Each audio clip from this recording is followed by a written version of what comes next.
Narito na naman tayo para sa isang napaka-sweet at nakakakilig na love story nila Kalingap Edu at Ate Viancy. Tulad mo ay aking makilala. Para sa pagpapatuloy ng ating love story ay pumunta ang Kalingap team kasama na si Kalingap Edu sa bahay nila Ate Viancy noong araw na yon dahil dadalawin nila si Ate Viancy para ibigay ang mga binapabigay sa kanya ng mga sponsors. Napakarami na naman kasing nagpadala kay Ate Viancy ng mga financial assistance at mga bagay na magagamit niya sa kanyang birthday. Nung pagpunta nga doon nila Kalingap Edu, grabe ang kanilang baha na dinaanan dahil marapit pala ito sa bahay nila Ate Viancy at ito ay nagkaroon talaga noon nung umulan dahil nga malapit sila sa dagat.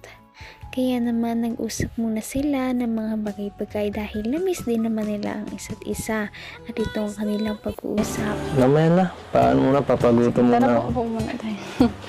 Sige. Ay, kumain kami kasi kay Kuya Bob. Kaya medyo busog-busugin pa ako.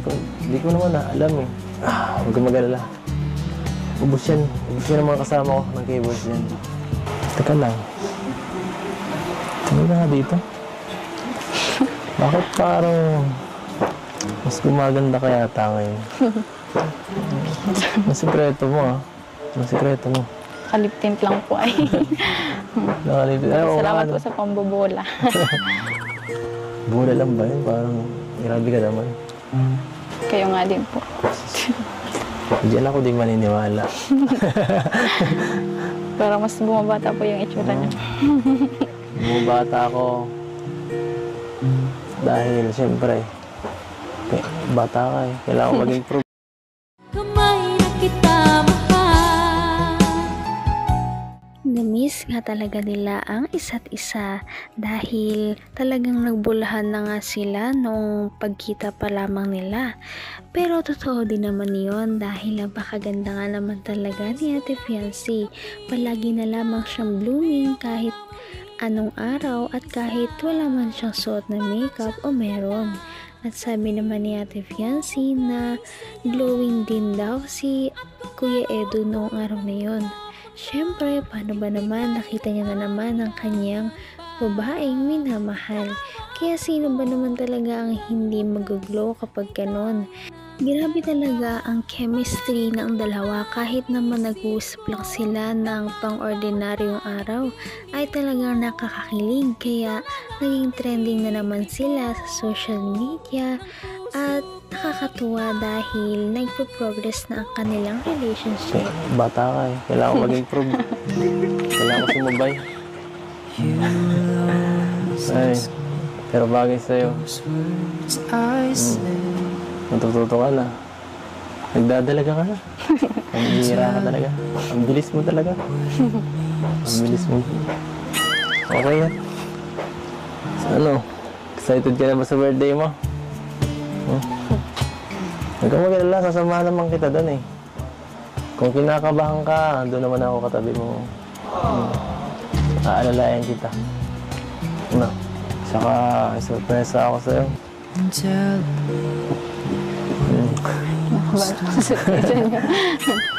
Ano po yun? Secret muna. Secret. Abangan mo lang sa birthday mo. Baka di mo kayanin yun.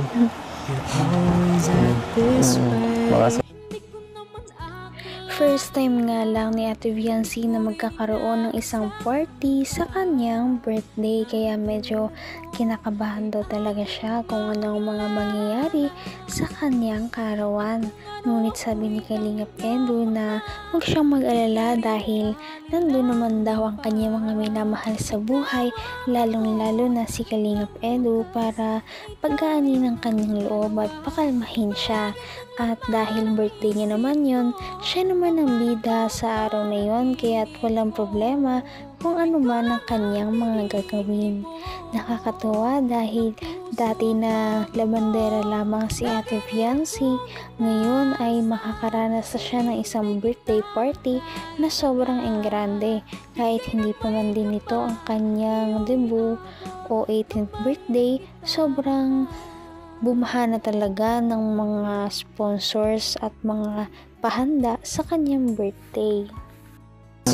Baka sobrang tuwa mo, mapa-oo ka. Joke lang.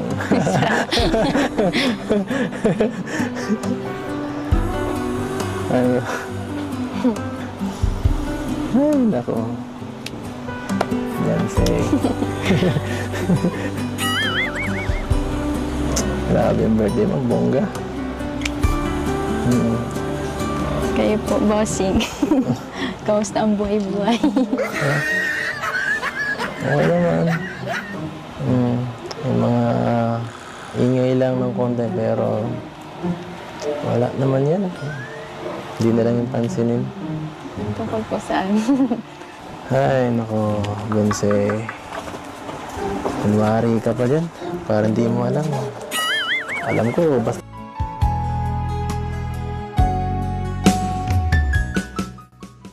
Biniro pa nga ni Kalingap Edu si Ate Fiancee na baka sa sobrang tuwa niya o sobrang kaba sa kanyang birthday party, bigla siyang mapa-oo kay Kalingap Edu. Kaya natawa na lamang si Ate Fiancee sa kanyang mga narinig. Nakakatuwa din dahil talagang nilook forward ni Kalingap Edu ang birthday ni Ate Fiancee. Lahat nga excited na kung ano ba talaga ang mangyayari at mga pasabog ng Kalingap team sa darating na birthday ni Ate Fiancee.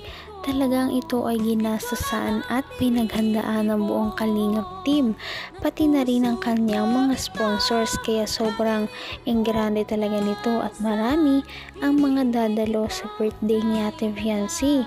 Kasama na dito ang mga iba't ibang kilalang mga vlogger. Ano? Totoo ba yun? Ito ba yung mga narinig mo sa mga fans dyan? Ay, nako.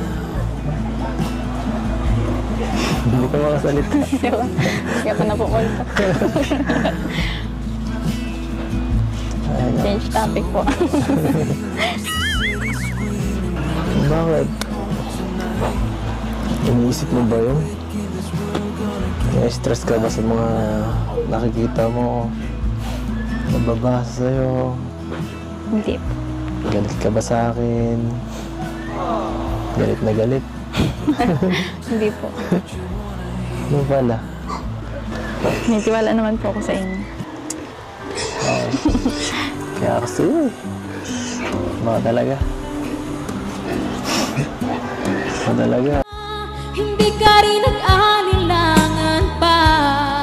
Ikaw at ako. Naku, ano kaya yun? Sabi ni Kalingap Edu na meron daw usap-usapan na nagsiselos daw si Ate Fiancee.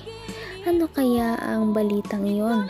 Ngunit sabi naman ni Ate Fiancee na hindi naman daw yun totoo o parang tinatanggi niya na lamang. Siguro ay dahil nahihiya talaga siya kay Kalingap Edu na umamin. Ganun pa man ay sa susunod nating mga upload ay mas marami pa tayong makikitang kulitan moments nilang dalawa bago ang birthday ni Ate Fiancee. At ganun na rin ang birthday vlog ni Ate Fiancee. Kaya't yan ay inyong pakaabangan. Sobrang nakaka-excite ang mga mangyayari. Kaya naman, sana ipatuloy natin silang suportahan at mahalin si Fiancee, si Kalingap Edu at ang Kalingap team.